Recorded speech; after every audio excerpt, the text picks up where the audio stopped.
Normalmente cuando pensamos en la mejor escena de Spider-Man 2, la que se nos viene a la mente es la escena del tren.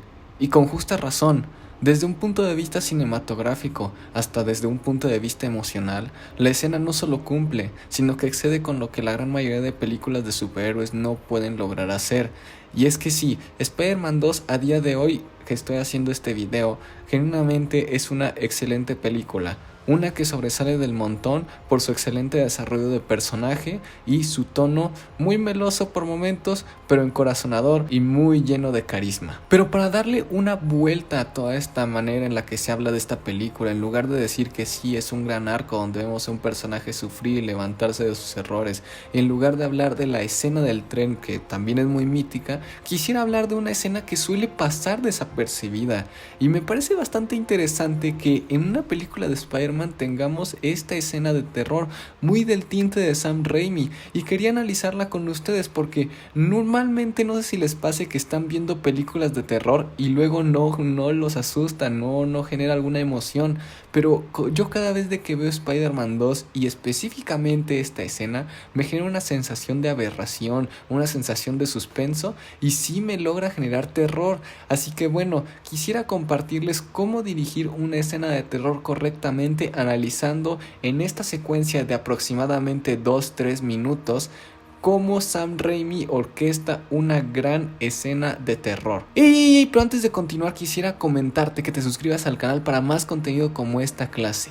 Si te gusta el contenido también no solo le des like y comentes, sino que también comparte para que llegue a más personas. Digo, eso me ayudaría muchísimo, ¿no? No necesito donaciones, pero sí, por favor, si se pudiera hacer eso lo agradecería mucho. Así que bueno, sin más ni más, sigo con el video. Ahora bien, quiero empezar este análisis con este encuadre, que si bien no es el primero de la secuencia, creo que es una gran pinza visual para esta secuencia. Y bueno, de este encuadre no hay mucho que decir más que es una angulación picada cuyo objetivo es abrir el espacio, porque sí viene predecido este momento de un dolly out, un movimiento que nos ayuda a abrir el encuadre, porque sí, todo empezaba desde una atmósfera muy cerrada, muy lúgubre y muy opresiva, y el darnos este descanso visual es muy útil para no solo organizar dónde van a estar los elementos, sino transmitir un aura de paz. Igualmente la luz, miren a dónde nos guía, al punto más céntrico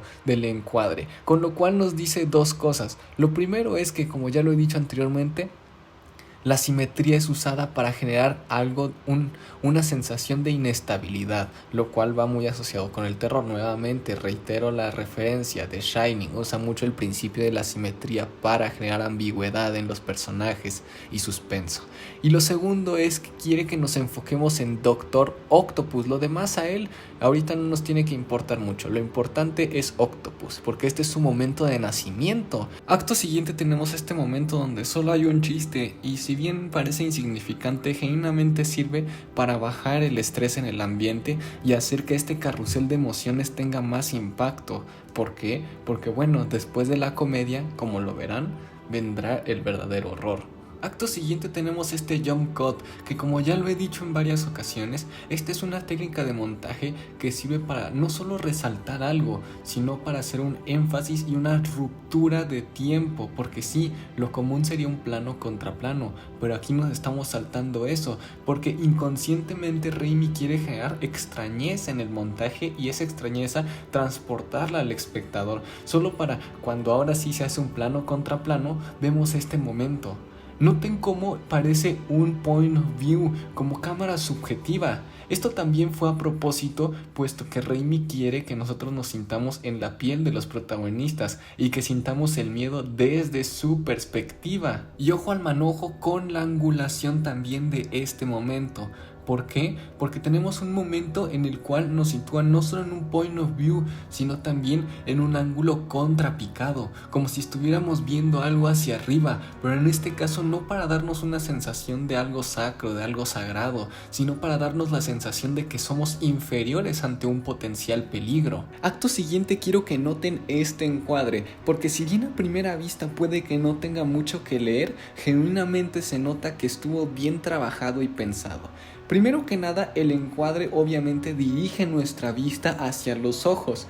Lo común sería decir que está encuadrado en uno de los tercios, porque sí, la acción dramática está en el tercio superior de la derecha. Obviamente, en primera instancia podríamos decir que son los ojos los que nos guían, pero ojo, noten el reflejo que se da. Esto es muy interesante porque ahora también entra una variable, el juego de planos y de enfoque. Primero que nada, el enfoque nos lleva hacia el campo medio de la imagen, que es donde principalmente se lleva la acción con los brazos mecánicos, y que estos estén iluminados también nos ayuda a enfatizar nuestra vista hacia ese lugar, porque a partir de este momento quien va a tener control de la secuencia son los brazos. Y noten que voy a estar diciendo mucho que la cámara se va a mover con los brazos porque estos están motivando a la secuencia. Los demás personajes son solo simples víctimas que están cayendo y sucumbiendo ante su poder. Después volvemos a tener este plano otra vez en subjetivo y con la misma angulación, igualmente para darnos esta vibra de que esto está siendo un lugar bastante horroroso, de que esto está siendo espantoso, que te salte a la vista algo así genuinamente genera terror, genera suspenso. Ahora bien, este es el contraplano de la escena, y recuerdan cómo en este plano pasado, que el literal que acabamos de pasar era un plano subjetivo en angulación contrapicada, con la sensación de inferioridad, con la sensación de querernos hacernos a nosotros parte de la historia, de hacernos como espectadores sentirnos que estamos del lado de las víctimas. Bueno, ahora quiero que noten este plano. Es un zoom in. Primero que nada, este recurso es un movimiento de lente muy utilizado por las películas de terror. Se me viene a la mente ahorita una película muy famosa que es La Noche de los Muertos Vivientes de 1960 de George A. Romero. Utiliza muchísimo este recurso del zoom para desestabilizar la situación y para generar no solo sorpresa, sino una sensación de dinamismo dramático. Y ojo, ahorita también tenemos la perspectiva subjetiva de los brazos, y ahora en qué plano lo tenemos, en uno picado, con el propósito de dar la sensación de que las víctimas son inferiores a él. Igual aquí empieza a pasar algo muy interesante con el montaje. Recordemos que al principio de la secuencia el montaje empieza lento, empieza sosegado y nos introduce en todo este lugar, para en este momento que los brazos toman control de la situación, volver el montaje errático, volverlo, por así decirlo, una especie de montaña rusa. Y ojo al manojo con este otro zoom. ¿Por qué es interesante este otro zoom? Bueno, porque nos da la sensación de claustrofobia. Primero que nada, noten qué mal encuadrado está, dejando a los ojos prácticamente en medio. Pero algo muy interesante que quiero que tengan en cuenta es que ni siquiera la cabeza completa cabe. El personaje se siente encerrado gracias al formato 2.39:1, que es el de las barritas negras, el cual es muy funcional para este motivo, porque sí, oprime y aplasta a nuestros personajes. Y este crash zoom, que bueno, es lo mismo que decir un zoom así hecho con una velocidad como la que vieron, esa precisamente es la sensación que nos quiere generar Sam Raimi. Nos quiere hacer que nosotros nos sintamos encerrados en la secuencia, porque no nos da aire para respirar, no nos da espacio. Ahora bien, este plano me parece también muy interesante. Primero que nada porque los planos que nos han introducido a los personajes han sido muy cerrados, han sido close-ups, y en este caso tenemos un plano general, y es muy interesante porque es con los brazos. Como ya les he dicho, los brazos no se sienten atrapados en esta secuencia, están liberados, y el hecho de que nos los pongan en un ángulo de esta manera, que es a nivel de ojo, nos da a entender que para ellos esto no es nada fuera de lo normal, lo cual, si nos ponemos a pensar, es bastante horroroso. Y teniendo en cuenta que los brazos son la parte malvada que acaba controlando a Octopus, podemos entender que ellos no tengan ningún precepto de moralidad. Y ojo al manojo, porque también la cámara presenta movimiento. En este caso es un movimiento hacia arriba, una especie entre tilt up y un leve crane up, que bueno, viene siendo un leve movimiento de grúa hacia arriba, pero se nota más el tilteo, que es mover la cámara hacia arriba. En este caso es muy interesante, no solo porque vuelve a reafirmar reafirmar lo que yo les estaba diciendo sobre cómo los brazos están moviendo la secuencia y por ende la cámara se mueve acompañando sus acciones, sino porque también nos ayuda a magnificarlos, a hacerlos más grandes, porque sí, cuando mueves la cámara hacia arriba, ya sea de una manera vertical o sobre su mismo eje, sobre su mismo punto, pero lo mueves hacia arriba para que vea pues, hacia el cielo o hacia donde tú quieras, es para magnificar a un personaje. Y ya que hemos tenido ambas subjetivas, este plano contra plano nos sitúa en una postura mucho más centrada. Nuevamente vuelve a influir mucho esto que les estoy diciendo sobre dejarle espacio a los personajes y encerrar a otros. Por un lado tenemos al brazo mecánico que se encuentra libre, incluso se libera de su atadura, no hay nada que lo detenga. En contraposición tenemos la cara de esta doctora, que igual le vuelven a dejar un encuadre que es más que un close-up, ya entraría en un big close-up. ¿Por qué? Porque ni siquiera se muestra toda la cabeza. A duras penas puede respirar un poquito con sus ojos, pero no, está muy encerrada en cuadro, y eso nos sirve para reafirmar la idea de que esta secuencia es claustrofóbica y lúgubre. Igualmente la comparativa en plano sigue siendo la misma que yo les había dicho, solo que en lugar de ser point of view, ahora es una perspectiva un poco más de 3/4. Tenemos claramente a la garra mecánica de este brazo, lo tenemos en un plano picado para magnificarlo, y a la señora enfermera la tenemos en un contrapicado para minimizarla. Ahora bien, este encuadre me parece muy inteligente, porque sí, muchos podrían decir, es que está muy mal encuadrado, los personajes están hasta abajo, la sombra ocupa mucho y todo eso. Pero yo voy a dar esta perspectiva, y es que normalmente los tercios están para muchas funciones, no solo para nada más ubicar a los personajes y que se vean bonitos. En este caso, que los personajes estén hasta abajo en cuadro, no solo nos da a entender que están sucumbiendo ante sus instintos, que en este caso viene siendo el miedo, sino que el hecho de posicionarlos hasta abajo es un reflejo de su impotencia en la secuencia. No pueden hacer mucho, entonces son minimizados. Y también la sombra es muy interesante porque sí aumenta mucho a esta teatralidad, elemento muy arraigado no solo del cine de terror convencional que todos conocemos, sino que viene desde el expresionismo alemán, que es el terror más clásico. Además, que nosotros lo estemos viendo a través de una sombra le da más dramatismo, porque nosotros en teoría nos estamos también imaginando qué está pasando. Sí, claro, lo vemos a través de una sombra, pero como tal no lo estamos viendo totalmente, y eso va activando nuestra imaginación como espectadores y lo vuelve más horroroso. Nuevamente este encuadre vuelve a reflejar lo que yo les estoy diciendo, pero ojo, quiero que vean algo muy interesante, y es que en este frame precisamente podemos ver cómo se notan los ataques. En primer lugar tenemos en un primer plano, tenemos a uno de los brazos mecánicos, que está muy filoso, está muy puntiagudo como si fuera una daga, pero lo que más interesa en el cuadro acaba siendo lo de atrás. ¿Por qué? Porque parece como si fuera una mano tétrica, como si fuera esta iluminación a lo Nosferatu, y volvemos a ver a nuestra víctima y sufrir. Como tal, repito, no la vemos, pero nos estamos imaginando aún más el potencial peligro que hay en esta secuencia. El mismo encuadre está muy bien planeado porque nuevamente vuelve a posicionar a nuestros sujetos hasta abajo, en una parte del cuadro que nos refleja impotencia ante la situación, y la sombra también nos guía. Noten cómo se hace una especie de semicírculo, un óvalo, una cosa así que se forma en la pared, y eso hace que nuestra vista vaya hacia allá. En términos de composición esta secuencia es muy interesante. Además quiero que también noten cómo atrás la sombra de los brazos parece como si fuera una mano toda fea y corroída, toda degradada, esa mano toda fea, monstruosa, y es como los personajes perciben a estos brazos mecánicos, como auténticos monstruos. Y atentos a esto, hasta entonces, hasta todo este momento de la secuencia, habíamos tenido movimientos muy, por así decirlo, estilizados. Habíamos tenido mucha cámara que se movía en dollies o que tenía en general una movilidad muy marcada. Pero ahora Raimi decide cambiar una cámara en mano, porque ahora sí decide incluso aumentar más la intensidad de la secuencia.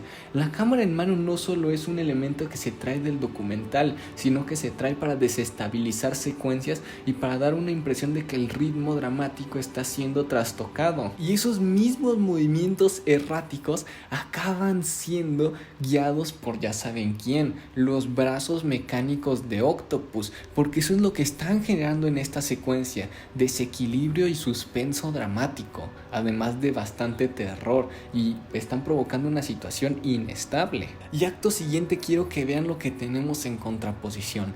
Este momento que para mí está muy infravalorado en la secuencia. Primero que nada tenemos el elemento del movimiento, que en este caso es uno de acercamiento, es una especie de dolly in. Con ello quiere que nos metamos a la mente de Octopus, pero ojo al manojo, chicos, y miren qué elemento hay en sus ojos. Así es, una venda, lo cual nos está diciendo que él no está consciente de sus actos, que aunque estén siendo parte de él, no está consciente de ellos. Un muy buen detalle ponerle la venda, porque bueno, más adelante en la secuencia verán el peso dramático que tiene cuando ya se la quita. Y también otro lindo detalle es que en contraposición con los otros planos que habíamos visto que asfixiaban, en este sirve más como para magnificarlo. No se siente presionado por el aire, se siente bastante libre a comparación de los otros. Y ojo, ahora quiero que vean este plano, donde primero que nada estamos a nivel de suelo, lo cual también sirve para reflejarnos un estado emocional. Que la cámara esté hasta abajo tiene un propósito, y es que normalmente cuando esta se pone en esta angulación, o una de dos, o es para reflejar un entorno mierda y decadente, porque sí, cuando lo pones en el suelo quieres relacionarlo así, o para dar la sensación de impotencia. Y ojo al manojo también, miren cómo ahorita no nos movemos, lo único que se mueve es nuestra enfermera, que ahora, bueno, tristemente está sucumbiendo ante las sombras, y nuevamente no vemos su muerte, pero el hecho de verla arrastrada a la sombra potencia nuestra imaginación como espectadores de qué carajos va a pasar. Porque sí, como diría Hitchcock, no hay nada más terrorífico que una puerta cerrada. Bueno, en este caso no es una puerta, pero es una sombra, es un vacío. Ahora bien, ojo al manojo con este plano. Primero que nada, la angulación, la cual se conoce como holandesa. Y es que esta angulación nos pone la cámara de lado, nos pone con la finalidad de hacernos sentir inseguros y también para desestabilizarnos, porque sí, literalmente está chueca la cámara. Ahora bien, el elemento de meter luces duras nuevamente vuelve a ser algo muy interesante. ¿Por qué? Porque no solo aquí vemos como una especie de óvalo nuevamente donde nuestra vista se va, sino que también genera este dramatismo teatral, igualmente dotado por el terror. En cuanto a composición y líneas de acción, también todo está muy bien planeado. Noten cómo tanto la mano de la enfermera, la mano que vendría siendo su mano izquierda, pero nosotros en perspectiva de espejo veríamos como la mano derecha, noten cómo prácticamente está saliendo de un tercio, y noten cómo el brazo de Octopus atraviesa el tercio, y además de que atraviesa su cuerpo, lo cual nos da un detalle muy macabro de que pues la mató. Obviamente no la mató, pero la va a matar así, de esa manera. Es una buena forma teatral de mostrarlo.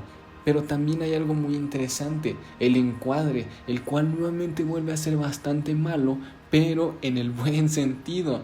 Vuelve a poner a nuestro personaje, en este caso esta otra enfermera, en una postura bastante inferior y bastante baja, lo cual no le da presencia, al contrario, la minimiza. Y como estamos viendo en esta secuencia, para que dé terror, es muy importante jugar con estos valores, maximizar a un personaje, minimizar a otro. Este cuadro solo lo menciono porque me parece un guiño muy clásico a Ash, pero pues genuinamente solo por eso. Sigo. Y ojo al manojo, porque este momento es muy interesante. Por primera vez tenemos un movimiento que busca magnificar a un personaje cuando este toma acción. En este caso vemos como este doctor intenta cortar el brazo con una motosierra, y la cámara se acerca hacia nuestro protagonista, se acerca y nos da esta sensación no solo de un dolly in, sino nos da la sensación de magnificarlo, le está dando más peso. Porque sí, emotion is emotion, pero hay otro detalle muy interesante, la angulación. Por primera vez tenemos a un personaje de los médicos defendiéndose y una contrapicada, lo cual magnifica a este personaje. Pero no dura por mucho tiempo porque, pues bueno, después sufre las consecuencias. Pero es muy interesante este pequeño cambio dramático para hacer que esta montaña rusa se vaya sintiendo mucho más interesante y terrorífica. Porque justo cuando un personaje se intenta defender, pues acaba pagando las consecuencias igualmente. Además de que, como otro detalle, por primera vez tenemos a un personaje de los enfermeros bien encuadrado. Y ojo, ¿recuerdan que la secuencia había iniciado con un juego de un plano contra plano de perspectivas? Bueno, ahora en lugar de iniciar con la perspectiva del doctor, iniciamos con la perspectiva de las máquinas. Y quiero que noten algo, además de que es una cámara de video, vemos que la cámara está en un ultraangular. ¿Por qué? Porque todo se deforma. Miren cómo las líneas del fondo están deformadas y esto nos da una aura más tétrica a la situación. Además quiero que noten algo, noten cómo levemente los puntos de vista de los brazos de Octopus duran levemente más en tiempo, duran unos segundos más en montaje que los puntos de vista del doctor.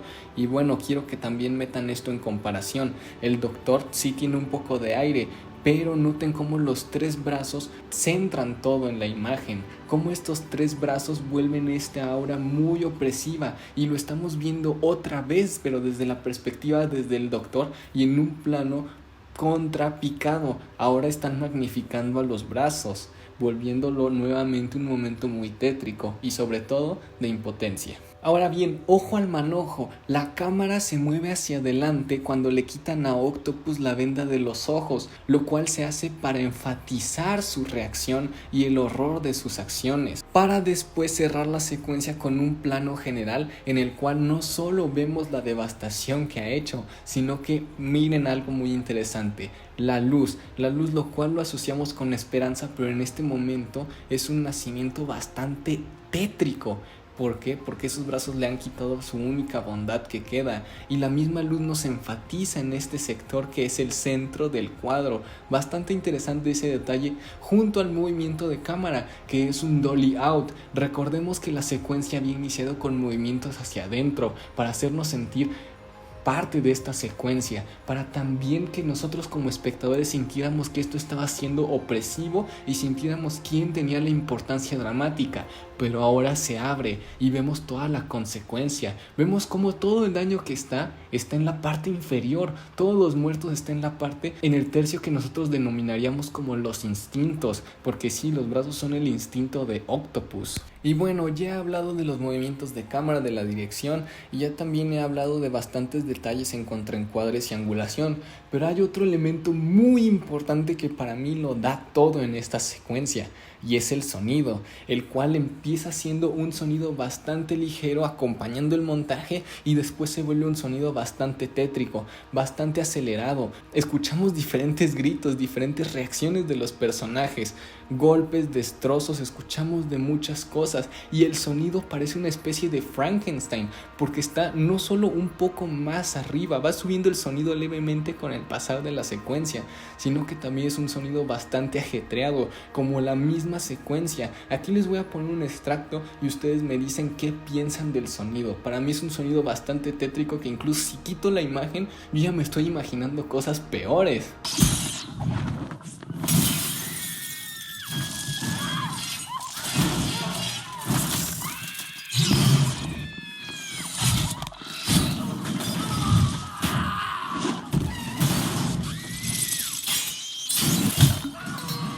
Y bueno, mi querido espectador, hoy vimos lo importante que puede ser una buena dirección al momento de hacer una buena escena de terror que quede grabada en la mente de los espectadores.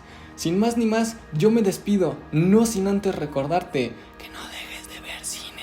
¡Ey! Y antes de que te vayas, otro punto importante. Mi cortometraje va a salir en esta semana, una adaptación del Corazón del Actor. Así que pásate por ella, por favor, porque me costó mucho trabajo, lo hice con mucho cariño y agradecería mucho si pueden pasar la voz. Ahora sí, sin más ni más, me despido. Bye bye.